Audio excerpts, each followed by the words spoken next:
స్థిరపరిచే దేవుడిగా వచ్చాడు, నడిపించే దేవుడిగా వచ్చాడు.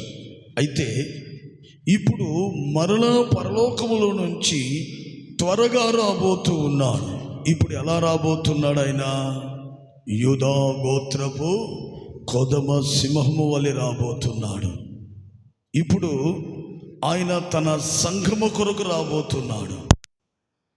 రాకడ కొరకు ఎదురు చూస్తూ దేవుని బిడ్డలారా జీవించేటువంటి తన ప్రజల కొరకు ఆయన త్వరగా రాబోతున్నాడు. అయితే దేవుని బిడ్డలారా మనం గమనించవలసిన విషయం ఏంటంటే, ఆయన అంటున్నాడు, నేను త్వరగా వచ్చుచున్నాను. ఆయన వచ్చే ముందు ఈ భూమి మీద జరిగేటువంటి కార్యములు, క్రియలు మనం చూస్తూ ఉన్నాం.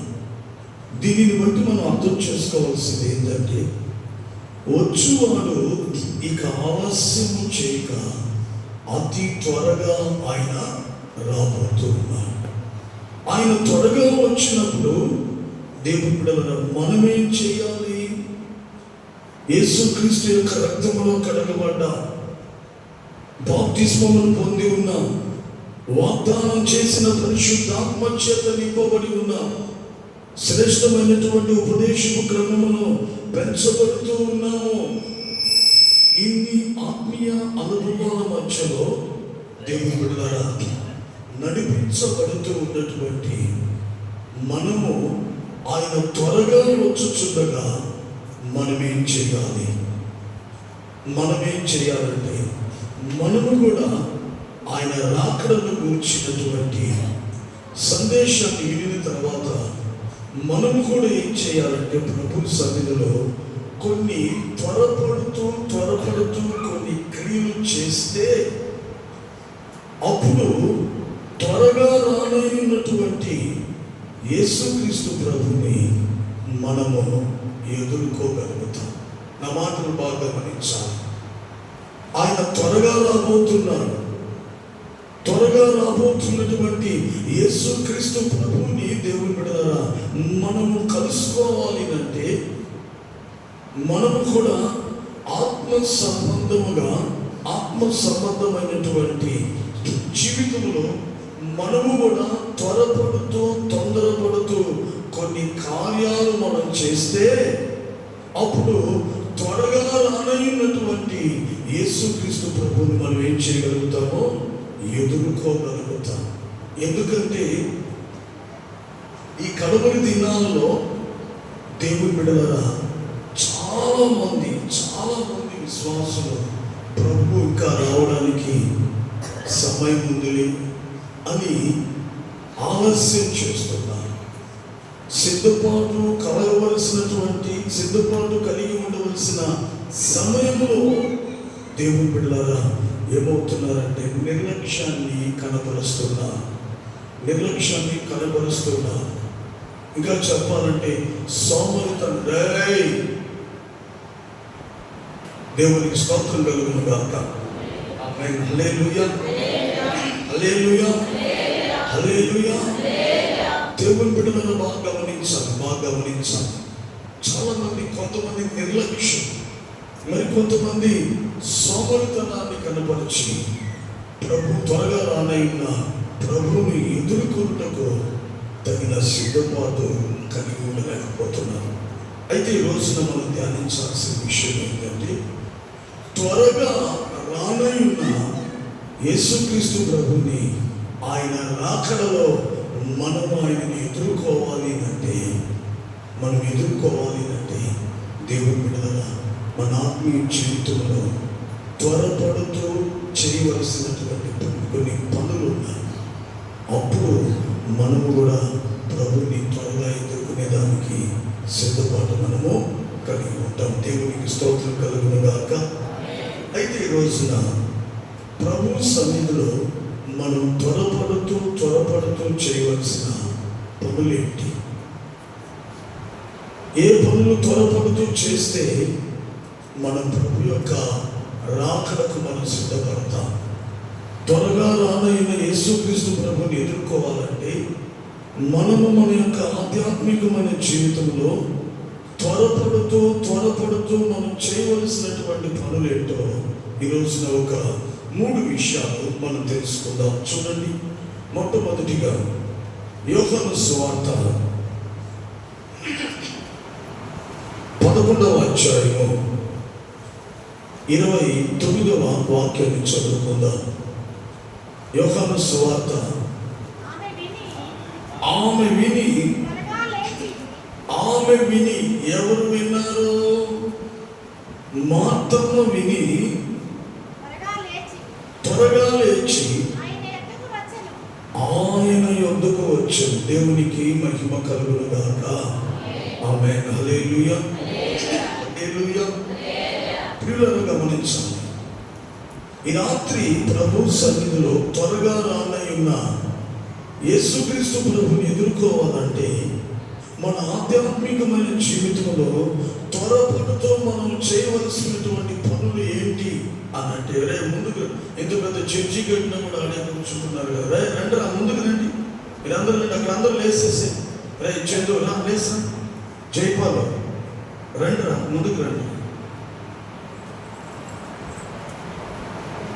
ఇంత పెద్ద మందిరం కట్టి రాళ్ళు వేసి మీరు మళ్ళీ అక్కడ కూర్చుంటున్నారు కదా. దేవునికి మహిమ కలుగును గాక. ఆమేన్. హల్లెలూయా, హల్లెలూయా. వినాలి, జాగ్రత్తగా వినాలి. అతి త్వరగా రానయ్యున్న యేసుక్రీస్తు ప్రభుని మనము ఎదుర్కోవాలంటే మన ఆధ్యాత్మికమైన జీవితంలో మనము త్వరపడుతూ చేయవలసినటువంటి కార్యములు ఏంటంటే, మొట్టమొదటిగా మనం చదువుకున్న, ఇంకొకసారి చదవండి. ఆమె విని త్వరగా లేచి ఆయన యొద్దకు వచ్చెను. దేవునికి మహిమ కలుగును గాక. హల్లెలూయా. మనకు తెలుసండి, ఇక్కడ జరిగిన సంఘటన మనకు తెలుసు. బేతనియా గ్రామంలో లాజరు, మార్త, మరియా ముగ్గురున్నారు. లాజరు చనిపోయాడు. అతడు తీరని రోగముతో వ్యాధులతో బాధపడుతున్నటువంటి సమయంలో యేసు ప్రభువుకి వర్తమానం పంపించారు మార్త మరియాలు ఇద్దరు కలిసి. కానీ ప్రభువు రావడం ఆలస్యమైంది. అంతలో రోగము ముదిరి లాజరు చనిపోయాడు. తీసుకెళ్లి పాతి పెట్టేశారు. 4 దినాలు గడిచిన తర్వాత యేసుక్రీస్తు ప్రభువారు బేతనియా గ్రామంలో లాజరు ఇంటికి వస్తా ఉన్నాడు. ఆ మాట వినింది ఎవరు? మార్తమ్మ. అప్పటిదాకా ఆమె ఎలా ఉందంటే ఏడుస్తూ ఉంది, ఇంట్లో ఏడుస్తుంది. అయ్యో, నేను ప్రేమించిన నా సహోదరుడు చనిపోయాడు, నేను ఎంతగానో ప్రేమించాను, నా సహోదరుడు నా పట్ల చాలా గౌరవంగా ఉండేవాడు, అటువంటి సహోదరుడు చనిపోయాడని తీరని వేదనతో, బాధతో, దుఃఖంతో కన్నీళ్ల మధ్యలో కరిగిపోతుంది. అప్పటికి ఆమె వీళ్ళంతా కూడా కొంతమంది బంధువులు ఉన్నారు. ఎందుకంటే ఆమెను ఓదార్చడానికి ఎంతమంది ఓదార్చుతున్నా ఓదార్పు కలగట్లేదు. అయితే దేవుని బిడ్డలారా, ఆమె ఒక సమాచారాన్ని వినింది. ఏంటది? అదిగో యేసు నీ ఇంటికి వస్తున్నాడమ్మా, యేసు ప్రభువును దర్శించడానికి వస్తున్నాడు, నిన్ను ప్రేమించి నీ వద్దకు వస్తున్నాడు అన్న వర్తమానం ఆమె వినగానే ఏం చేసింది? అక్కడ రాసింది, ఏం చేసిందంట ఆమె? తీనాయన తీసి చూడా, త్వరగా లేచి, అదిగో చూడండి, కాలు తిమ్మిరి పెట్టుకోండి, కాసేపు ఉంటాను లేదా, యేసు వస్తున్నాడని వినింది. ఒక్క క్షణము కూడా ఏందో మీరందరూ సరే, మీరు అనేది రెఫరెన్స్, మీరు ఎట్టున్నారంటే సెకండ్ పర్సన్, రెండో పర్సన్ మీరు చేసే కొద్దిగా ఎందుకు చూస్తున్నారు కదా, ఆ వైపు చూస్తూ వినండి. దేవునికి స్తోత్రం కలుగును గాక. హల్లెలూయా. యేసు వచ్చుచున్నాడు అని చెప్పి తెలిసింది. వెంటనే దేవుని బిడ్డలారా, ఆమె ఆలస్యం చేయకుండా త్వరగా లేచి యేసు వద్దకు వచ్చింది. ఇంకొకసారి ఆ మాట చదవండి. ఏం వినింది? యేసు వస్తున్నాడన్న సమాచారం విని త్వరగా లేచి ఆయన యొద్దకు వచ్చాను. ఇప్పుడు చెప్పండి, మన ఆధ్యాత్మికమైన జీవితంలో మొట్టమొదటిగా త్వరపడుతూ మనం చేయవలసిన పని ఏంది?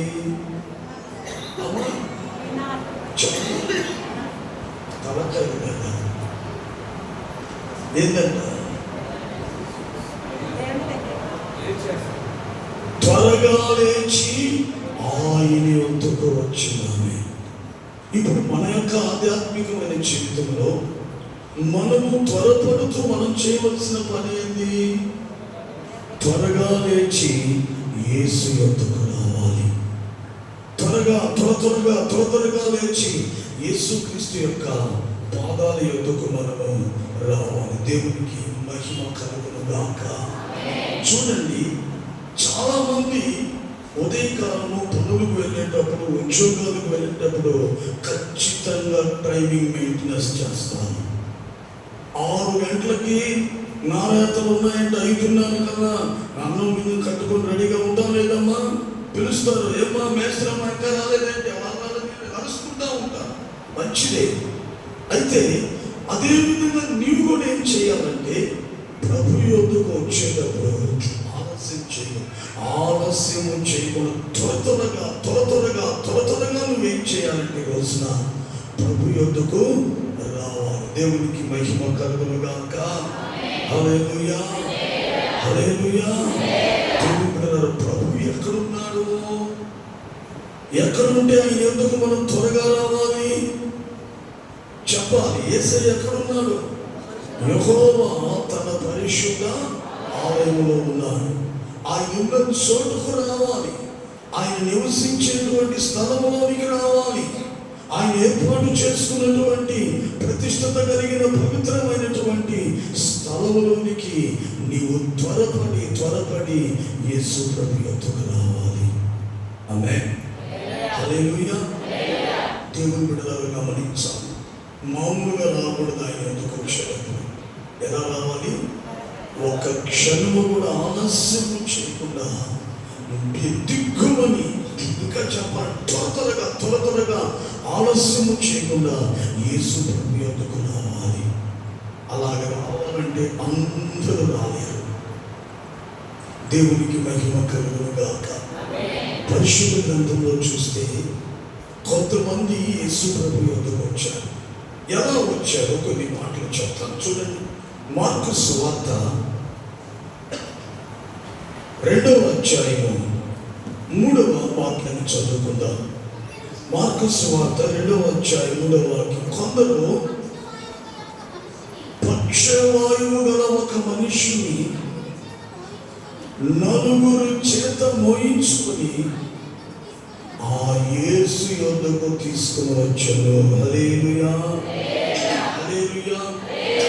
ఒక్కరు తీసుకురాలేదండి, ఒక్కరు తీసుకురాలేదు. అక్కడ రాయబడిన మాట ఎంతమంది తీసుకొచ్చారట? ఒక నలుగురు మనుషులు పక్షవాయువు కలిగినటువంటి వ్యక్తిని యేసు ప్రభు యొద్దకు తీసుకుని వచ్చారు.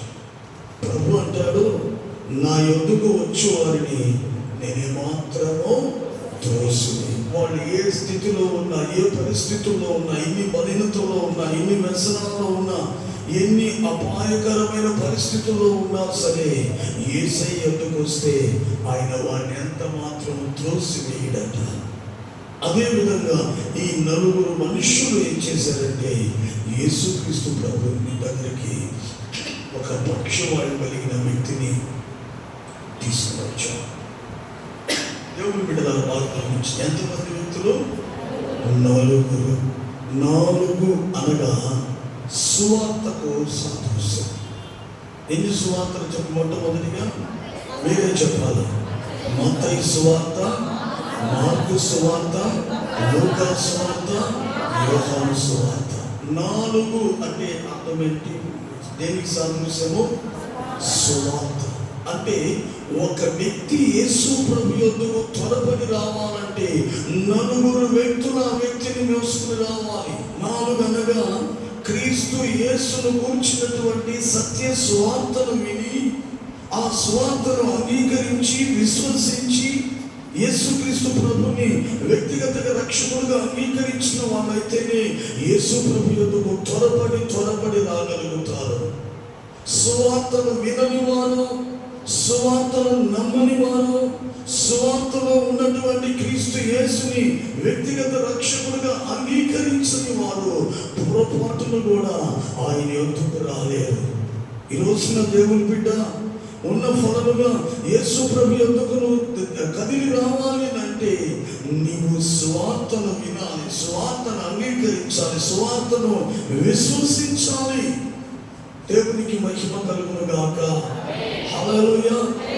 ఇప్పుడు మీరు చెప్పగలుగుతారు, మీరు దేనిని బట్టి వచ్చారయ్యా అంటే, అయ్యా నేను ఒకప్పుడు లోకములో ఉన్నాను, పాపములో ఉన్నాను, బలహీనతలో ఉన్నాను, అప్పుడు క్రీస్తు యేసును గూర్చినటువంటి సత్య సువార్తను నేను విన్నానండి. ఆ సువార్తలో యేసుక్రీస్తు నా ఎడల చేసినటువంటి త్యాగాన్ని, ఆయన కనపరిచినటువంటి ప్రేమను, వీటన్నిటిని నేను తలంచుకున్నాను. నా మనస్సు విరిగి నలిగిపోయింది. అప్పుడు ప్రభు యొద్దకు నేను వచ్చానయ్యా. సువార్త లేకుండా ఎవరు కూడా యేసు ప్రభు దగ్గరికి రాలేదు. ఒకవేళ వచ్చినా ఎక్కువ రోజులు ఉండలేదు. దేవుని బిడ్డలారా, ఆ రోజు యేసు ప్రభు దగ్గరకు వచ్చారు కొంతమంది శిష్యులు. ఆయన కావాల్సినంత మంది 12 మంది అయితే ఇంచుమించు 70 మంది వచ్చేసారు. వాళ్ళందరూ సువార్త వలన వచ్చిన వాళ్ళు కాదని చెప్పాలి.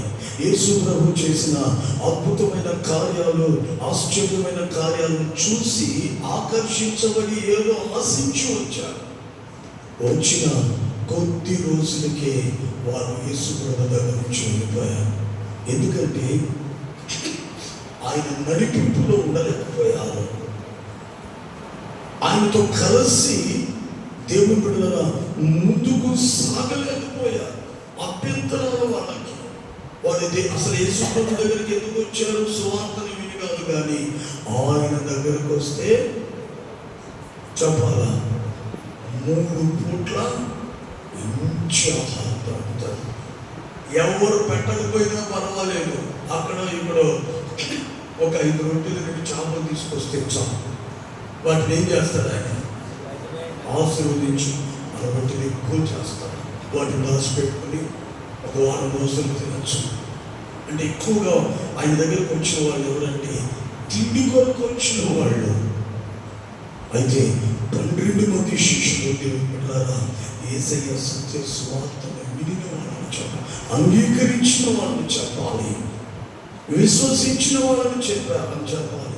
వాళ్ళలో మరలా ఒక్కడు కూడా తొలగిపోయినాడు. దేవునికి స్తోత్రం కలుగును గాక.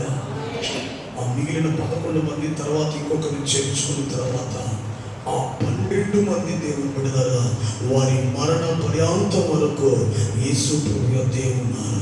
యేసు ప్రభు అప్పగించిన పనినే చేశారు. ఆయన చెప్పినట్లుగా నడిపించబడ్డారు. కారణము వారు యేసయ్య యొద్దకు ఎలా వచ్చారు అంటే సువార్త వలన వచ్చారు. ఈ రాత్రి దేవుని బిడ్డ, నీవు యేసు ప్రభు యొద్దకు ఎలా రావాలి చెప్పాలి. ఎలా రావాలి? ఆయన సువార్త, సు అంటే మంచి, వార్త అంటే మాటలు. యేసు ప్రభువును గురించి మంచి మంచి మాటలను వినాలి. అర్థమవుతుందా? ఆయన యొక్క ప్రేమను, ఆయన త్యాగాన్ని, ఆయన కనికరాన్ని, ఆయన కటాక్షాన్ని, ఆయన అనుగ్రహించే కృప, ఫలమును, సమస్తమును వెయిట్ చేయాలంటే అంగీకరించాలి, విశ్వసించాలి. అప్పుడు నువ్వు యేసు ప్రభు యొద్దకు వస్తే దేవుని బిడ్డ నీ మరణ పర్యాంతం వరకు వెళ్ళవు. ఆయన దగ్గర నుంచి వెళ్ళవు. ఎన్ని అభ్యంతరాలు వచ్చినా అవసరమైతే ప్రాణమునైనా విడవగలుగుతారు, కానీ ఆయనను విడవలేరు. పేతురు దగ్గరకు వచ్చి అడుగుతాడు యేసయ్య, అందరూ వెళ్ళిపోయారు ప్రభా, పేతురు నువ్వు కూడా వెళ్ళిపోతావా అని అంటే ఆయన అంటాడు, ఎక్కడికి వెళ్ళగలుగుతున్నాయా? ఎక్కడికి వెళ్ళాలా? జీవముతో కూడిన మాటలు నీ యొద్ద ఉన్నాయి. నీ మాటలు మంచి మాటలు, మమ్మల్ని బ్రతికింపు చేసేటువంటి మాటలు, మమ్మల్ని బలపరిచేటువంటి మాటలు, మమ్మల్ని స్థిరపరిచేటువంటి మాటలు. ఇటువంటి మాటలు విడిచి మేము ఎక్కడికి వెళ్ళగలుగుతాం ప్రభు అని పేతురు యేసుక్రీస్తు ప్రభుని అడిగాడు. అందుకే దేవుని బిడ్డ, ఈరోజు నా యొద్దకు రావాలంటే ఎలా రాగలగాలి? త్వరపడి ఎలా రావాలి? సువార్త వలన రావాలి. సువార్త లేకుండా ఆయన దగ్గరకు వస్తే నువ్వు ఎక్కువ రోజులు ఉండవు, త్వరగానే తిరిగి వెళ్ళిపోతావు. దేవునికి మహిమ కలుగునుగాక. మరొక మాట కూడా చెప్తాను, చూడండి. ప్రభు యొద్దకు ఎలా రాగలుగుతాం? మార్కు సువార్త 10వ అధ్యాయము 49-50 వాక్యాలు చదువుకుందాం. మార్కు సువార్త 10వ అధ్యాయము 49-50 వాక్యాలు చదువుకుందాం. అప్పుడు యేసు నిలిచి ఆ భర్తమయ్య గుడ్డివాణ్ణి పిలువుడి అని చెప్పగా, వారు అనగా యేసు ప్రభు యొక్క శిష్యులు ఆ గుడ్డివాణి దగ్గరికి వచ్చి వారు ఆ గుడ్డివాణితో చెప్తున్నారు, ధైర్యము తెచ్చుకును, ఆయన అనగా యేసు నిన్ను పిలుచుచున్నాడు, లెమ్మని వానితో చెప్పెను. అంతటా వాడు బట్టలు పారవేసి అదిగో దిక్కున లేదంటే త్వరపడి లేచి యేసు యొద్దకు, ఆమేన్, హల్లెలూయా, హల్లెలూయా. యేసయ్య యొద్దకు త్వరపడి రావాలంటే ఒకటే, దేని వలన రావాలి? సువార్త వలన రావాలి. రెండవదిగా దేవుని బిడ్డలారా, ఇక్కడ కానీ చూస్తే మనకు తెలుసు, పుట్టుకతో గుడ్డివాడు భర్తమై ఎరుకో పట్టణానికి వెళ్ళే ఆ త్రోవ ప్రక్కన కూర్చొని భిక్షం అనుకుంటున్నాను. యేసును కూర్చున్నటువంటి విషయాన్ని విని ఏం చేశాడు? కేకలు వేశాడు, దావీదు కుమారుడా నన్ను కరుణించు, దావీదు కుమారుడా నన్ను కరుణించి కటాక్షించని కేకలు వేశాడు. ఆ మాటలు విని యేసు ప్రభు తనతో ఉన్న శిష్యులకు చెప్తున్నాడు, మీరు వెళ్ళి వాడిని పిలువుడి అని చెప్పగా, వారు ఆ వ్యక్తి దగ్గరికి వచ్చి, సహోదరుడా భయపడకును, ధైర్యము తెచ్చుకో, ఆయన ఎవరు? యేసయ్య నిన్ను పిలుస్తున్న. ఆ మాట వినగానే దేవుడు దిక్కున లేచి త్వరగా యేసు ప్రభు ఎదుకు వచ్చేసాడు. అంటే ఒక మాటలో చెప్పాలంటే, యేసు ప్రభు ఎదుకు రావాలంటే మనం ఎలా రాగలుగుతాం? త్వరపడి మాటలో చెప్పండి మీరు. యేసు క్రీస్తు ప్రభు ద్వారా మనం పిలుపు కలిగి ఉండాలి, పిలువబడి ఉండాలి. ఒక మాటలో చెప్పాలంటే, ప్రభు యొద్దకు త్వరగా రావాలి అంటే ఈ రాత్రి నీకు పిలుపు ఉండాలి. యేసయ్య పిలుపు నీకు ఉండాలి. ఆయన సర్వలోకములో ఉన్న సకల మానవాన్ని ఒక్కొక్కరిని ఒక్కొక్క రకమైనటువంటి పిలుపుతో పిలిచారు. కొంతమందిని ప్రధాన యాజకులుగా ఉండడానికి పిలిచారు, మరికొంతమందిని లేవీలుగా ఉండడానికి పిలిచారు, మరికొంతమందిని ఉపచారం చేసేటువంటి వారిగా పిలిచారు, మరికొంతమందిని రాజులుగా ఉండడానికి పిలిచారు.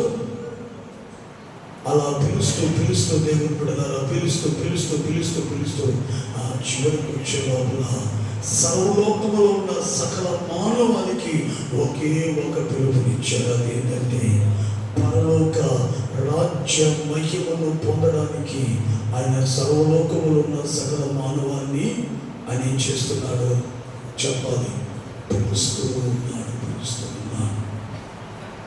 ఎవరైతే ఆయన పిలుపును వింటారో, ఎవరైతే ఆయన పిలుపును గుర్తిస్తారో, ఎవరైతే ఆ పిలుపుకు లోబడతారో దేవుని బిడ్డలారా, నిజంగా వాళ్ళ జీవితాల్లో అద్భుతాలు జరుగుతాయి. ఎవరైతే ఆయన పిలుపును గ్రహించగలుగుతారో వెంటనే ఆలస్యం చేయకుండా ప్రభు ఎదుగు పరిగెత్తుకుని రాగలుగుతారు. అందుకే ఈ రోజున త్వరపడి యేసు ప్రభు దగ్గరికి రావాలంటే నీకు ఏముండాలి? రాత్రి పిలుపు ఉండాలి. ఏముండాలి నీకు? కొంచెం నోరు తెలిసి చెప్పండి అందరూ. ఏముండాలమ్మా? పిలుపు ఉండాలి. పిలుపు లేకపోతే ప్రభు యొద్దకు రాలేము. పిలుపు లేకపోతే ప్రభు యొద్దకు వచ్చిన ఎక్కువ దినాలు ఉండవు. ఒక చిన్న శ్రమ శోధన కలగానే వెనుదిరిగిపోతాం. పిలుపు కానీ నీకుంటే ఆ పిలుపును నువ్వు స్థిరపరుచుకొని నీ ఏర్పాటును నిశ్చయం చేసుకుని ప్రభు యొద్దకు వస్తే దేవుని బిడ్డ ఖచ్చితంగా నీ మరణ పర్యాంతం వరకు ప్రభుని విడవకుండా నీవు ఆయన సన్నిధిలోని ఆయనతో పాటు ఉండగలుగుతావు. అందుకే ఈ రాత్రి కాలంలో దేవుని బిడ్డ నువ్వు త్వరపడి ప్రభు యొద్దకు రావాలి అంటే ఖచ్చితంగా ఈ రాత్రి నీకేముండాలంటే పిలుపు ఉండాలి. చాలా మంది కడవరి దినాల్లో వారి పిలుపును పడచెవిని పెడుతున్నారు.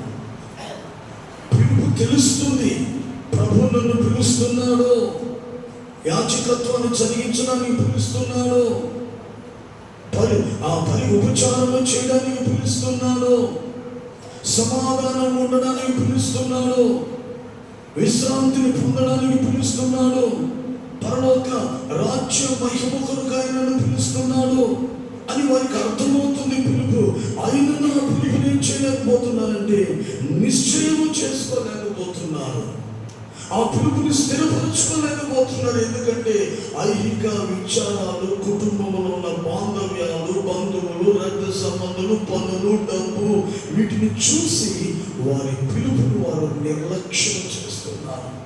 దేవుని బిడ్డ, దేవదూతలకు లేనటువంటి పిలుపు మనకుంది. దేవదూతలు అందరూ ఎప్పుడు ఎక్కడుంటారు చెప్పండి? చెప్పాలి, ఎక్కడుంటారు? ఎవరైనా దేవదూతలు అందరూ ఎప్పుడు పరలోకంలో ఉంటారు.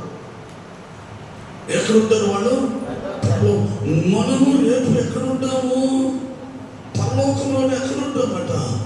ఆయన సింహాసనంలో ఆయన పక్కన మనం కూర్చోగలుగుతాం. దేవదూతలు అక్కడక్కడే తిరగాల. పరలోకం ఆ సింహాసనం దగ్గరకు రావడానికి వాళ్ళకి అర్హత లేదు. చూడండి, ఎప్పుడు పరిశుద్ధుడని నిత్య ఆరాధన చేసే దేవదూతలు కూడా యేసయ్య సింహాసనాన్ని తాకేదానికి దూరంగా ఉంటారు. దేవుని బిడ్డలారా, ఆ దేవదూతలకు లేనటువంటి భాగ్యము ఈ రోజున నీకు నాకు ప్రభు ఇచ్చాడు. ఆయన అంటున్నాడు, జయించు వారిని నా సింహాసనం మీద నేను కూర్చోను. అదొక పిలుపు. అది రా నా కుమారుడు, నా సింహాసనం మీదకు రా. వచ్చేస్తున్నాను ప్రభా, ఆగో. నా సింహాసనం మీదకి రావాలంటే నువ్వు జయించాలి. నీ బలహీనతను, నీ పాపమును జయించాలి. నీలో ఉన్న వ్యతిరేకమైన క్రియలను జయించాలి. నీకు ఎదురవుతున్న ప్రతి సమస్యను జయించాలి, ప్రతి శోధనను జయించాలి. నీలో ఉన్న ఆందోళన కలిగించే ప్రతి వ్యతిరేకమైన క్రియలను జయించాలి.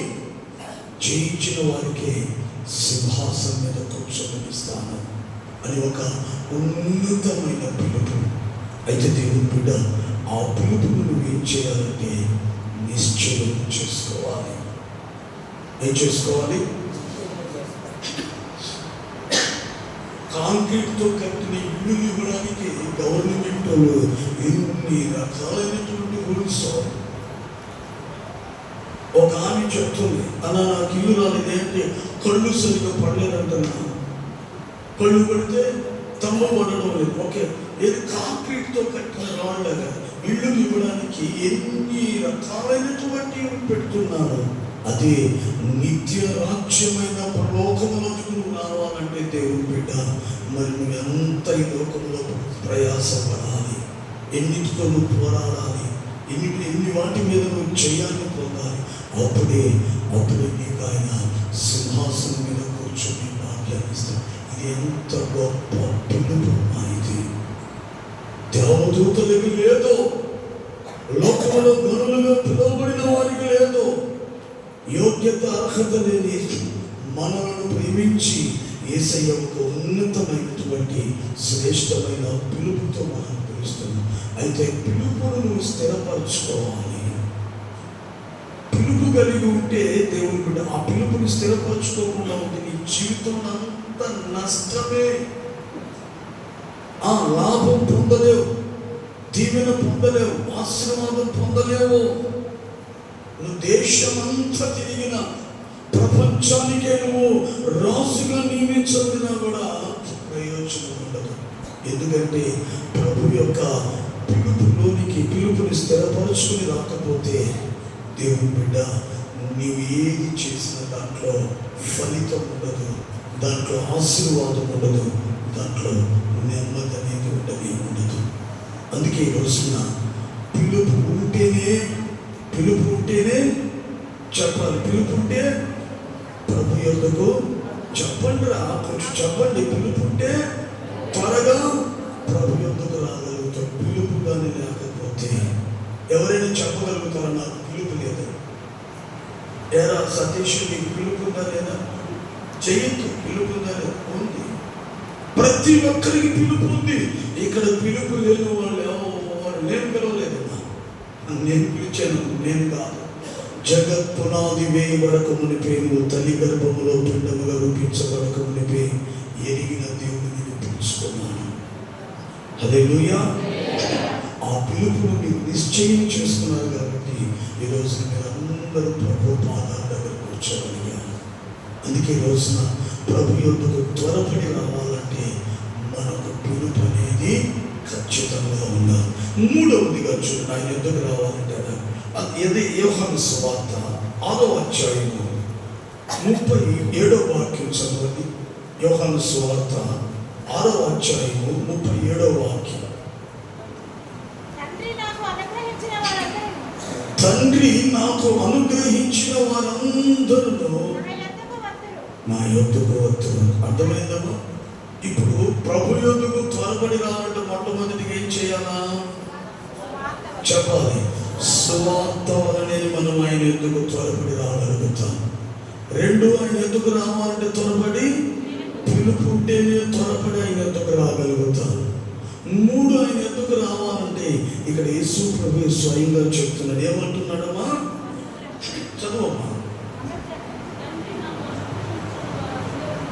యేసు ప్రభు చెప్తున్నాడు, తండ్రి నాకు ఎవరెవరినైతే అనుగ్రహిస్తారో వారందరూ. ఇప్పుడు చెప్పండి, యేసు ప్రభు యొద్దకు రావాలంటే మనం త్వరపడి మూడవదిగా ఏం కలిగి ఉండాలా? అమ్మా కొంచెం గట్టిగా చెప్పాలి కదా. అనుగ్రహం. అనుగ్రహం అంటే ఏంటి? మిమ్మల్ని అడుగుతున్నా, అనుగ్రహం అంటే ఏంటి? అయ్యా భాగ్యం. ఆయన అనుగ్రహం. ఏ ఉద్యోగం ఆయన అనుగ్రహించారండి. ఆయన చాలా అర్థాలు ఉంటాయి. భాగ్యం ఆయన చలవ వలన, మన భాషలో చెప్పాలంటే ఆ ఎమ్మెల్యే చలవ వలన నాకు ఈరోజు ఉద్యోగం వచ్చిందండి. అనుగ్రహం. తండ్రి ఎవరినైతే అనుగ్రహించి ఉన్నాడో వారు మాత్రమే యేసు ప్రభు యొద్దకు రాగలుగుతారు. దేవునికి మహిమ కలుగును గాక. ఆమేన్. హల్లెలూయా.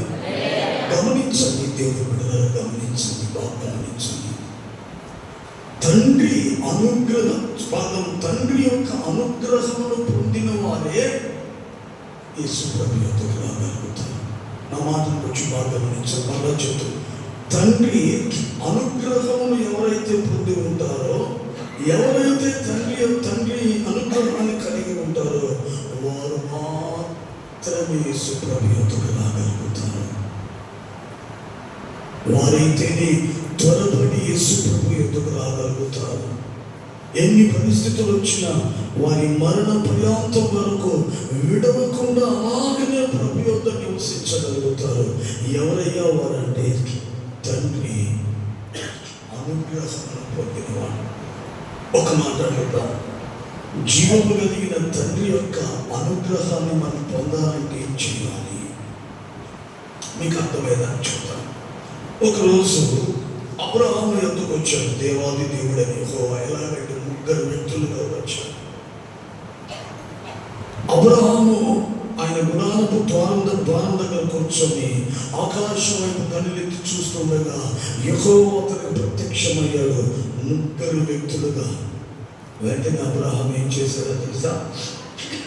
వెళ్ళి ఆయన పాదాలతో సాగిలపడి ఆయన అంటాడు, నీ కటాక్షము నీ దాసుడునైనా నా మీద ఉన్న ఎడల, లేదా నీ అనుగ్రహము నీ దాసుడనైన నా ఎడల ఉన్నట్లయితే నన్ను దాటిపోవద్దు ప్రభు అని యెహోవా పాదాలు సాగిలి పడిపోయాడు. అంతే. మాటలు చెప్పాలంటే అబ్రహాం అక్కడ చిన్న పసిపిల్లడు అయిపోయాడు.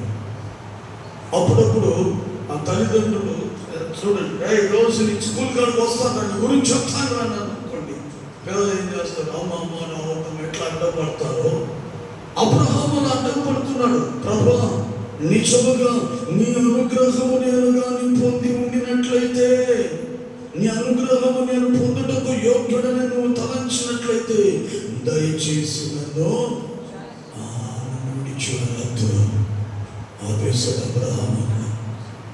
చూడండి, దేవాది దేవుడు అబ్రహాం మాట విన్న కారణము అబ్రహాం మీద దేవుని యొక్క అనుగ్రహం ఉంది. దేవునికి స్తోత్రం కలుగును గాక. మోషే అడుగుతాడు ఒక పర్యాయం, నీ కటాక్షము నా ఎడల ఉన్నట్లయితే నీ మార్గము నాకు తెలియపరచు ప్రభా అని అంటాడు. అంటే నీ అనుగ్రహం నా మీద ఉన్నట్లయితే నాకు మార్గాన్ని తెలియపరచు ప్రభా అంటాడు. దేవాది దేవుని యొక్క అనుగ్రహము ఆ వ్యక్తి మీద ఉంది, మోషే మీద ఉంది కాబట్టి మార్గాన్ని చూపించి నడిపించగలిగిన వాడైన. ఈరోజు నా దేవుని బిడ్డ, దేవుని యొక్క అనుగ్రహము నీవు పొందాలి. అప్పుడే నువ్వు ప్రభు యొద్దకు రాగలుగుతావు. నువ్వు ఆయన యొద్దకు రాలేకపోతున్నావు అంటే ఆయన అనుగ్రహము లేదనుకోవాలా. చాలా మందికి అర్థం కావట్లేదు దేవుని బిడ్డలారా. ఒక దినం ఏమవుతుందిలే ప్రభు యొద్దకు రాకపోతే అనుకుంటున్నావు. ఆ దినము నీకు దేవుని అనుగ్రహము లేదు కాబట్టి ఆయన యొద్దకు రాలేకపోతున్నావు. సువార్త నీలో లేదు కాబట్టి ఆయన యొద్దకు రాలేకపోతున్నావు. పిలుపును పోగొట్టుకున్నావు కాబట్టి ఆయన యొద్దకు రాలేకపోతున్నావు. అయితే ఈ రోజున దేవుని యొక్క అనుగ్రహమును పొంది ఉన్నావని నువ్వు గ్రహించగలిగితే, ఆయన అనుగ్రహం నీ మీద ఉంటే మాత్రం దేవుని బిడ్డ నీవు ఏం చేస్తావంటే త్వరపడి యేసు ప్రభు యొద్దకు రాగలుగుతాం. అయితే అబ్రహాము మీదకు దేవుని అనుగ్రహము వచ్చింది కాబట్టి ఆయన నిలిచాడు. గమనించాలి, ఎందుకున్నాడు అక్కడ అబ్రహాం దగ్గర. అబ్రహాం చెప్పిన మాట విని ఆయన అనుగ్రహాన్ని దేనిని బట్టి అబ్రహాం మీద నుంచి దేవాది దేవుడు అక్కడ ఉన్నాడు అంటే, దేవుని బిడ్డలారా ఆయనకు తెలుసు. అక్కడ ఉంటే అబ్రహాము యెహోవాకి ఏం చేస్తాడు, తర్వాత ఏం చేశాడు చెప్పాలి, ఏం చేశాడు, ఒక గొప్ప ఆతిథ్యాన్ని సిద్ధపరిచాడు. ఆయన అక్కడే పెట్టేసి త్వరగా నీళ్లు తీసుకొచ్చి కాళ్ళు కడుక్కోమని చెప్పి ఒక చెట్టు కింద చల్లటి నీడలో ప్రభుని కూర్చోబెట్టి వెళ్ళి ఆయన ఒక చిన్న నేత తోటను త్వరగా సిద్ధం చేసి దానిని కోసి పొంగని రొట్టెలు తీసుకొచ్చి చక్కటి భోజనాన్ని సిద్ధపరిచి తీసుకొచ్చేసి ప్రభు దగ్గర పెట్టాడు. ఆ జీవం కలిగిన దేవాది దేవుని యొక్క పెడితే ఆయన తిన్నాడు. విందు తినడం అనేది బాధతో కూడిందో సంతోషంతో కూడిందో చెప్పండి. అంటే అబ్రహాము యెహోవాను అక్కడ సంతోషపరుస్తాడు కాబట్టి యెహోవా అనుగ్రహం అబ్రహాము మీద ఉంచాడు. ఈ రోజున దేవుని బిడ్డ, నీ మీదకు దేవుని యొక్క అనుగ్రహం రావాలంటే నీవు కూడా యేసుక్రీస్తు ప్రభుని సంతోషపరచాలి. నీ వలన ఆయన ఆనందాన్ని కలిగి ఉండాలి దేవుని బిడ్డ. అప్పుడు ఆయన అనుగ్రహము నిశ్చయముగా నీకు ఆయన అనుగ్రహిస్తాను. మరి ఆయనకి ఏం పెడతాము? అబ్రహాము పెట్టాడు, మంచి రొట్టెలు, పొంగని రొట్టెలు పెట్టారు. లేక దూడ మాంసం తీసుకుని వచ్చి ఫ్రై చేసేసాడు, కొంచెం బాగా కుర్మాలాగా చేసేసాడు. దాన్ని శుభ్రంగా దేవాది దేవుడు సంతోషంగా తిని ఆనందించాడు. ఇప్పుడు మనం యేసు ప్రభుని సంతోషపరిస్తే ఆయన అనుగ్రహం మనం పొందుతాం. మరి యేసు ప్రభుని సంతోషపరచాలని ఏం పెట్టాలి? యేసు ప్రభుకి ఏం తినడా? చెప్పి ఏం తినడా? యేసు ప్రభు తింటాడా? మరి ఏం పెడతాం ఆయనకి? మొన్న ఒక ఆయన తిన్నాడు, కుటుంబంలో ఉండాలి. ముళ్ళకాయలు, ఔషధం, చెంకులు ఏం పడితే తిన్నాను వదిలేస్తాం. అలాగే తినేవాడు కాదు. మనం వెంకటగిరిలో ఒక అంబలి మాత్రమే తాగుతాం. వేడి ఎక్కువ చాలు. ఒక్కొక్కరు ఒక్కొక్క రకమైన తింటారు. ఏం సీరియస్గా ఉన్నారు మీరు అందరూ? బాధ కలుగుతున్నట్టు ఒక్కొక్కరు యేసు ప్రభుకి ఏం పెడతావు నువ్వు ఈరోజు? సతీష్ నువ్వు చెప్తున్నాను, ఏం పెడతావు యేసు ప్రభుకి? శిష్యులు పరుగు పరుగు తీసే యేసు ప్రభు భోజనం తీసుకురావాలి. వాళ్ళు వచ్చే లోపల ప్రభు అన్నాడు. ప్రభు వచ్చేసేసాడు. అది చూసారు ఏమైనా పొట్లాలు, దానికి సంబంధించి చేతులు కడుపు ఏం ఆనవాళ్ళు. ప్రభు ఇంతకీ ఏం తిన్నావయ్యా నువ్వు? అప్పుడు ఆయన అంటాడు, దేవుడు బిడ్డలారా, నన్ను పంపిన నా తండ్రి చిత్తమును నెరవేర్చాల పనిని తుదముట్టించుటే నాకు ఆహారం. ఇప్పుడు చెప్పండి, యేసు ప్రభుకి ఏం భోజనం పెడతావు? అర్థమైందా? నాకు చెప్పు, ఏం భోజనం పెడతావు చెప్పాలి. ప్రార్థన చేసుకోండి. ప్రార్థన అనే మాట చెప్పాను నేను. చెప్పండి, ఏం పెట్టాలి ప్రభుకి? యేసు ప్రభు అంటున్నాను, భోజనం ఏంటంట? ఆయనను పంపినటువంటి తండ్రి చిత్తమును నెరవేర్చుటయు అప్పగించిన పనిని తుదముట్టించుటయే యేసు ప్రభుకి ఆహారం అని చెప్పారు. ఇప్పుడు చెప్పండి, మీరు యేసు ప్రభుకి ఎటువంటి ఆహారం పెడతారో ఇంతకన్నా ఎవరు చెప్పలేరు. ఏమ్మా? ఏంటమ్మా? పెరుగన్నవా? ఎవరినైనా చెప్పింది పెరుగన్నా? పెరుగన్నా ఎన్ని పెట్టకూడదు. ఏంటంటే ఏ ఆహారం పెట్టాలి? నువ్వు ఆయన పెట్టాలంటే ఆహారము ఆయన చిత్తాన్ని నీలో జరిగిస్తే, ఆయన నీకు అప్పగించిన పని నువ్వు సక్రమంగా చేస్తే అదే యేసు ప్రభుకి. అప్పుడప్పుడు అంటారు చూడండి, సరే డబ్బులు తీసుకోండి, వద్దండి, మా ఇంటికి మీరు రావడమే మాకు 10,000 అండి అంటారు. లేదు అంటారు. అదేవిధంగా యేసు ప్రభుకి ఆహారం ఏంటంటే నీ పట్ల ఆయన చిత్తం ఏందో తెలుసుకొని ఆయన చిత్త ప్రకారంగా బ్రతుకుతూ నీకు అప్పగించినటువంటి పనిని సక్రమంగా నెరవేర్చడమే ఈ రాత్రి యేసు ప్రభుకు ఇచ్చే శ్రేష్టమైన భోజనము, ఆహారం. అప్పుడు ఆయన నీ యందు సంతోషిస్తాడు. అప్పుడు ఆయన నీ యందు ఆనందిస్తాడు దేవుని బిడ్డ.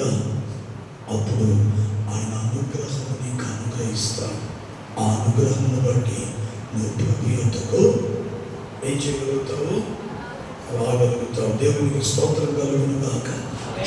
నాకు ఇచ్చిన టైం అయిపోయింది, ఇంకా 2 మాటలు ఉన్నాయి. దేవునికి స్తోత్రం కలుగును గాక. కారులో ఉండగానే నాకు ఇంటిమేషన్ వచ్చేసింది, మీరు కొంత సమయాన్ని తగ్గించుకోవాలని. దేవునికి స్తోత్రం కలుగును గాక. ఆమేన్. హల్లెలూయా, హల్లెలూయా. తొందరగా చెప్పి నేను ముగించేస్తాను. చూడండి, ఇర్మియా గ్రంథం 9వ అధ్యాయం 8వ వాక్యం. త్వరగా రానయ్యిన యేసుక్రీస్తు ప్రభువును మనం ఎదుర్కోవాలంటే త్వరపడుతూ మనం చేయవలసిన 2వ పని. చూడండి, ఇర్మియా గ్రంథం 9వ అధ్యాయం 18వ వాక్యం.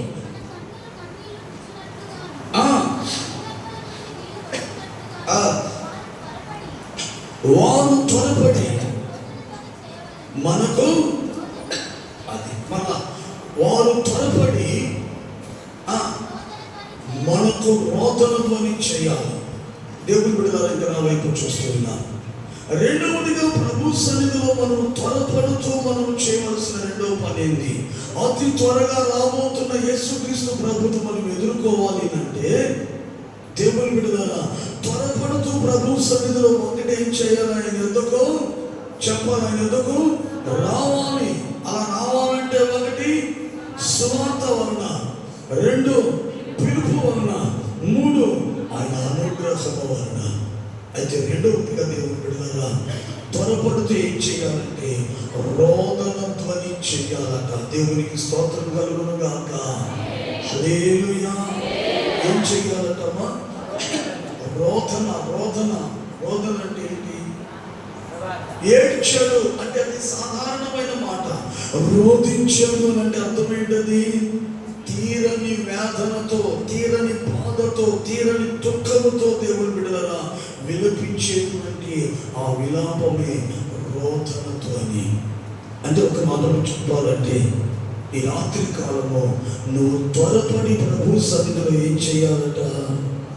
రోదన ధ్వని చేయాలి. అంటే ఏడవాలి దేవుని బిడ్డ. ఎలా ఏడవాలి? నీ గుండెలో బ్రద్దలయ్యేటట్లుగా ఏడవాలి. దేవుని బిడ్డలారా, యేసు ప్రభు యొక్క సింహాసనము కదిలిపోయేటట్లుగా ఏడవాలి. ఆయన చక్కటి చల్లని చూపుని మీదకు వచ్చినట్లుగా ఏడవాలి. నువ్వు పెట్టే మొర ఆయన ఆలకించినట్లుగా ఈ రాత్రి నువ్వు ప్రభు సన్నిధిలో రోదనతో చేయాలి. ఏడవాలి దేవుని బిడ్డ. చాలా మందికి అరుదైన అనుభవం. ఈ కడవల దినాల్లో చాలా మంది ప్రార్థనలు చేస్తుంటారు. అయితే ఆ ప్రార్థనలు మామూలుగానే సాధారణమైనటువంటి ప్రార్థనలుగానే ఉంటాయి దేవుని బిడ్డలారా. కానీ ఇక్కడ ప్రభు దేవుని వాక్యం సెలవిస్తున్న రీతిగా నువ్వు ఎలా ప్రార్థన చేయాలి? ఎలా ప్రార్థన చేయాలి? చెప్పాలి, నోరు తెరిచి చెప్పాలి. రోదనధ్వని చేయాలి. భారభరితమైనటువంటి ఆత్మతో, వేదనతో, బాధతో నిండిన హృదయముతో ప్రభు సన్నిధిలో మోకరించినప్పుడు దేవుని బిడ్డలారా అలా వచ్చి ఆడవాలి ఆయన పాదాల దగ్గర. అటువంటి ప్రార్థన ఈ రోజున నువ్వు చేయాలి దేవుని బిడ్డ. నువ్వు చేసే ప్రార్థన చాలట్లేదు. నువ్వు చేసే విజ్ఞాపన ఆనడం లేదు. నువ్వు అడుగుతున్నవేమో చాలా ఎక్కువ, చేస్తున్న మరేమో ప్రార్థన ఏమో కొంచెంగా ఉంది. నువ్వు ఈ రాత్రి యేసు ప్రభు దగ్గర ఏం అడుగుతున్నావో, దేనిని ఆశిస్తున్నావు, దేనిని పొందాలని ప్రభు పాదాల దగ్గరకు వచ్చావో అది నువ్వు పొందాలంటే నువ్వు చేసే ప్రార్థన రాత్రి చాలట్లేదు దేవుని బిడ్డ. ఆ ప్రార్థన ఏమైపోవాలా చెప్పండి? రోదన ధ్వనిగా మారాలి. ఏడవాల దేవుని బిడ్డ ప్రభు సన్నిధిలో. చాలా మంది అంటారు, దీని కొరకు ఎప్పుడు వస్తుంది ఏడుపు? చెప్పండి సహజంగా. ఆత్మ సంబంధం ఎప్పుడు వస్తుంది ఏడుపు? విరిగి నలిగిన మనస్సు హృదయంలో కలిగితే అప్పుడు కన్నీళ్లు, రోదన కలుగుతుంది. హృదయంలో భారం ఉంటే, హృదయంలో వేదన, దుఃఖం ఉంటే అప్పుడు రోగించగలుగుతారు. అయితే ఈ రోజున నీ హృదయంలో ఒక భారం ఉండాలి. ఏంటో భారము? పనుల భారము, ఉద్యోగాల భారము, వ్యవసాయాలు, ఈ భారము కాదు, కానీ నీ ఆత్మీయ జీవితాన్ని కూర్చున్నటువంటి ఒక భారము నీలో ఉండాలి. ప్రభు రాకడలో ఎత్తబడాలని ఒక భారము నీలో ఉండాలి దేవుని బిడ్డ. ప్రభు సన్నిధిలో ఉండాలని ఒక భారము నీలో ఉండాలి. ప్రభు కొరకు బ్రతకాలనే భారము నీలో ఉండాలి. ప్రభు కొరకు ఒక చిన్న పని చేయాలనే భారము నీలో ఉండాలి. ఆ భారం అనేది ఉంటే ఆటోమేటిక్గా ఆయన పాద సన్నిధి గురించి మోకరించమని అడగగలుగుతాం, రోధించగలుగుతాం. ఒక మారు నాకు ఆ అర్ధరాత్రిలో కొంచెం అనారోగ్యం వచ్చినప్పుడు సమయించుకుంటూ ఉన్నాను. ఆ నొప్పిని కొంచెం భరిస్తూ అటు ఇటుగా కొంచెం అటు ఇటు అయిపోయిన తర్వాత ఒక 15 నిమిషాలకి కొంచెం నిమ్మలమైన తర్వాత కాస్త ఊరికి అలా పడుకొని ఆలోచిస్తూ ఉన్నట్లుగా ఉంది. నాకు ఎవరు ఉలిక్కి పడి వేసేసి మోకరించి దేవుని బిడ్డలారా, నా బెడ్ మీద 2 చేతులు వచ్చి కింద మోకాళ్ళు వచ్చి తల వచ్చి ఏడుస్తున్నాను. నాకు ఏడుపు వచ్చేస్తుంది. ఎందుకు ఆ ఏడుపు? నొప్పి వచ్చిందని కాదు, రోగం వచ్చిందని కాదు. ప్రభా, ఇక నేను చేయవలసిన పని ఉంది. ఆ పని నేను త్వరగా చేయాలి. ఎందుకంటే ఆ అనారోగ్యాలు రోజుకి పెరుగుతున్నాయి. ఏ క్షణం ఏమవుతుందో తెలీదు. ఇటువంటి పరిస్థితిలో నువ్వు అప్పగించిన పనిని ఇంకా సంపూర్ణంగా చేయాలి ప్రభా. అందుకు నాకు కృప కావాలి, అందుకు నాకు అభిషేకం కావాలి, అందుకు నాకు నడిపింపు కావాలి, అందుకు నాకు ఆలోచన కావాలి, అందుకు కావలసిన ప్రకటన నాకు కావాలి ప్రభా అని దేవుని కూడా ఇంచుమించు 3 గంటల సేపు ఏడ్చాను. ఎందుకంటే నా హృదయంలో భారం ఏంటి ఆ భారం అంటే దేవుడు అప్పగించిన పనిని అయిపోతుంది, సమయం నాకు అయిపోతుంది, త్వరపడి చేయాలి ఒక భారం. నీ హృదయంలో భారం ఉంటే ఆటోమేటిక్గా నువ్వు ఏడుస్తావు. దేవుని బిడ్డ ఎవరు కూడా కన్నీళ్ళను ఆపలేరు. నీ హృదయంలో భారం లేకపోతే నువ్వెంత ప్రార్థన చేసినా నీ కళ్ళ నుంచి ఒక్క కన్నీరు బొట్టు కూడా రాదు. ఈరోజు నీ హృదయంలో ఒక భారం పెట్టుకో. నేను కూడా ప్రభా ఈ రోజు నుంచి పరిశుద్ధంగా బ్రతుకుతానయ్యా, విశ్వాసం కలిగి జీవిస్తాను ప్రభా, నీ మీద ఆధారపడతానయ్యా, నీ సన్నిధిలో నేను నిలుస్తాను ప్రభా, నీ కొరకు నేను జీవిస్తానయ్యా అని చెప్పి ఈ రాత్రి దేవుని బిడ్డ ఒక భారభరితమైన ఆత్మ నీ హృదయంలో కానీ పెట్టుకోగలిగితే నువ్వు ఎక్కడ మోకరించినా నువ్వు ఏడవగలుగుతావు, రోధించగలుగుతావు. ఎవరు కూడా ఓదార్చలేరు. ఆ ఏడుపు నువ్వు కూడా ఆపుకోలేవు. ఒకవేళ ఆపుకోవాలని ప్రయత్నించిన ఆ రోదనతోని ఆగదు. ఎందుకంటే నీ హృదయంలో ఒక భారం ఉంది. ఆ భారమే నేనేం చేస్తుందంటే రోదనతోని చేయిస్తుంది.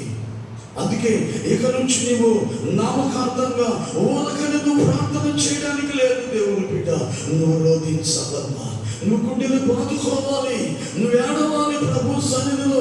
ఎందుకంటే ఆయన త్వరగా రాబోతున్నాడు. ఆయన ఎదుర్కోవాలంటే రాత్రి నువ్వు త్వరపడుతూ ఆయన పాదాల యొక్క నువ్వు రోదన ధ్వని చేయాలి, రోదనతో కూడిన ప్రార్థనను చేయాలి. అది లేకపోతే మాత్రము రేపు నువ్వు ఆయనను ఏం చేయలేవు, ఎదుర్కోలేవు. దేవుని బిడ్డ యేసు ప్రభు శిలువ మరణానికి సమీపిస్తూ గెత్సెమనే తోటలో ఏం చేశాడు?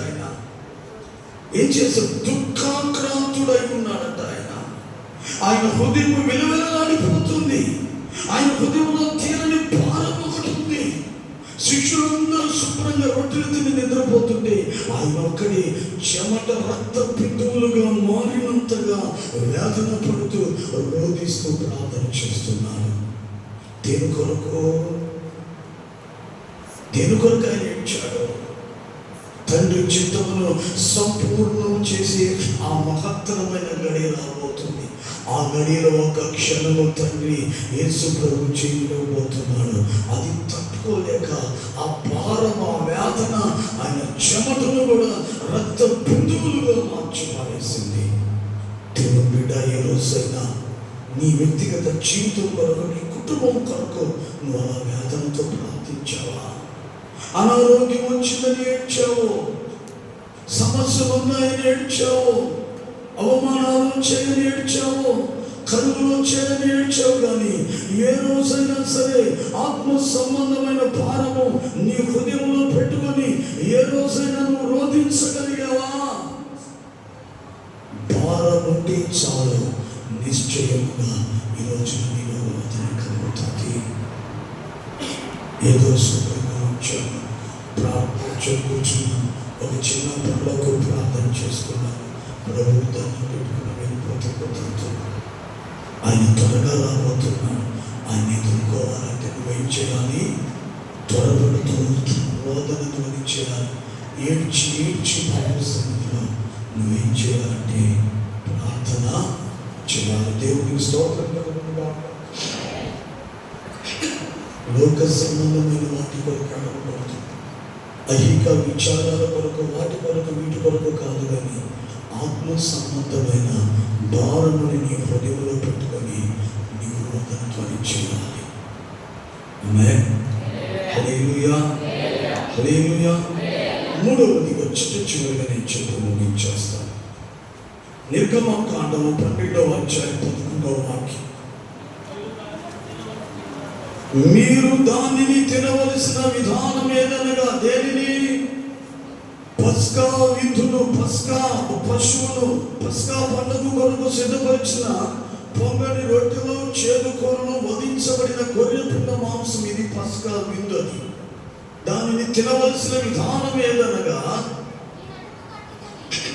మీ నడుము కట్టుకొని, చెప్పులు తొడుగుకొని, మీ కథలు చదువుపట్టుకొని, అదిగో అదిగో అదిగో అదిగో ఏమంటున్నాడో చెప్పాలి గట్టిగా.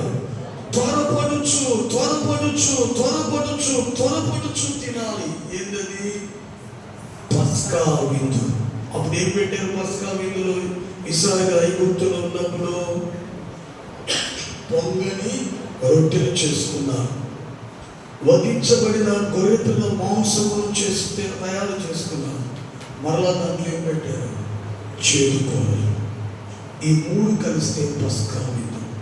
ఆ దినము వాళ్ళు త్వరపడుతూ తినాలని చెప్పాడు దేవుడు. తిన్నారు కాబట్టి ఐగుప్తుల నుంచి వెలుపలికి రాగలిగారు. ఈ రాత్రి దేవుని బిడ్డ, నీవు నేను త్వరపడి ఏం చేయాలంటే రాత్రి పస్కాను తినాలి. అనగా సిలువలో వధించబడిన యేసయ్య శరీరము, సిలువలో ఆయన చెల్లించిన అమూల్యమైన రక్తాన్ని మనం సేవించాలి. ఆయన శరీరంలో భుజించాలి, ఆయన రక్తమును పానించాలి త్వరపడుతూ. ఎందుకంటే ఇది ఆ పస్కా తిన్నారు, ఐగుప్తుల నుంచి వెలుపలకు వచ్చారు. ఈ పస్కాను తింటే మనం ఏమవుతామో చెప్పాలి. ఏమవుతాము? పునరుత్థానపు బలమును పొందుకుంటాము, అంత్య దినములలో లేపబడతాము, నిత్య జీవమునకు వారసులం అవుతాం. హల్లెలూయా. ఈ పస్కాను కానీ భుజిస్తే, ఈ పస్కాను భుజిస్తే దేవుని బిడ్డ, ఈ పస్కాను భుజిస్తే నిశ్చయముగా నువ్వేమవుతావంటే ఏం చేస్తావట చెప్పాలి? అంత్య దినములలో లేపబడతావు. ఆ పునరుత్థాన బలమును ప్రతిగా ఏం చేస్తావు? లేపబడతావు. ఇంకా చనిపోతే లేపబడతావు. బ్రతుకుంటే మార్పు చెంది మేఘాల మీదకి ప్రభు ఎత్తుకు వెళ్తాం. అందుకే దేవుని బిడ్డలారా, ప్రభు ఆ నియమించిన ఈ పస్కా విందును ఆచరించే విషయంలో ఆలస్యం చేయకూడదు. త్వరపడుతూ తినాలి. అనగా ఒక మాటలో చెప్పాలంటే, పస్కాను ఆచరించే విషయంలో ఈ రాత్రి నువ్వు ఎంత మాత్రం ఆలస్యం చేయకుండా త్వరపడి చేస్తే పునరుత్థానపు బలము చేత మీరు నింపబడతారు. దేవునికి మహిమ కలుగునుగాక. ఆమేన్. హల్లెలూయా. అందుకే రాత్రి యేసయ్య త్వరగా రాబోతున్నాడు. ఆయన ఏం చేస్తున్నాడు? త్వరగా రాబోతున్నాడు. మరి ఆయనని ఎదుర్కోవాలంటే చెప్పాలి, మనము కూడా ఆధ్యాత్మికంగా త్వరపడుతూ చేయవలసిన పనులు ఉన్నాయి. ఒకటి, ఆయన ఎత్తుకు రావాలి త్వరపడుతూ. రెండు, త్వరపడుతూ రోదనతోనే చేయాలి. మూడు, త్వరపడుతూ పస్కాను ఆచరించాలి. చెప్పండి. ఒకటి, త్వరపడుతూ చెప్పాలి, ఆయన ఎత్తుకు రావాలి. రెండు, త్వరపడుతూ చెప్పాలి, రోదనతోనే చేయాలి. మూడు, త్వరపడుచు పస్కాను ఆచరించు. ఎప్పుడు ఈ మూడు కార్యాలు త్వరపడుతూ చేస్తావో, త్వరగా రానైన క్రీస్తు యేసుని నువ్వు ఎదుర్కొనుటకు తగిన సిద్ధపాటు నువ్వు కలిగి ఉంటావు. దేవుడు ఈ మాటలు మన వెనుకలో దీవించుగాక. ఆమేన్. ప్రార్థన చేసుకుందాం. ఒక నిమిషం అందరూ తలలో ఉంచుకొని కళ్ళు మూసుకొని ప్రార్థన చేసుకుందాం. దయచేసి అందరూ